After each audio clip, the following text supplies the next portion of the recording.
everyone out there. Today I got something really exciting to show you. My name is Miles Moxley and this is Devil Ray Handlebars. Today we have the crowning jewel. This is your new Devil Ray Emblems. And we're going to show you today how to put these on. So let's get to it.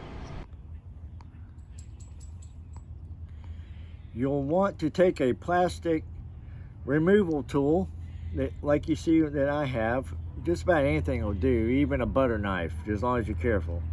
And you want to take and start going around the sides of your emblem and take it off. On the backs of any emblem, even if it's the original Can-Am, they have the glue on the back. And that's it. And then you just take some rubbing alcohol that you see right there, it's at 70%.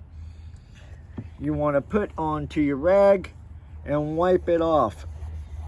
And that way you get all the glue and stickiness off of your plastic.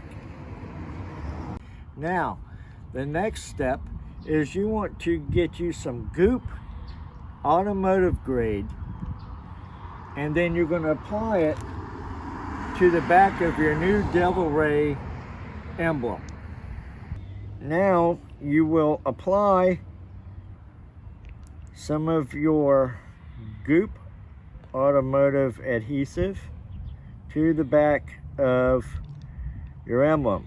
You don't want to get too close to the edge because it will come out all over the place.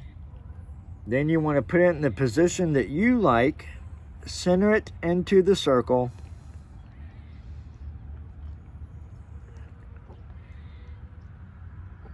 put a little bit of pressure on it,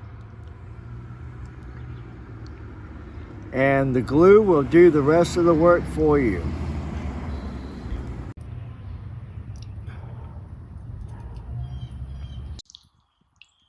Congratulations! You have just put your emblems on. You just made a bold statement, and the devil is in the details, because now you don't have just a Can-Am Riker, it's a Devil Ray.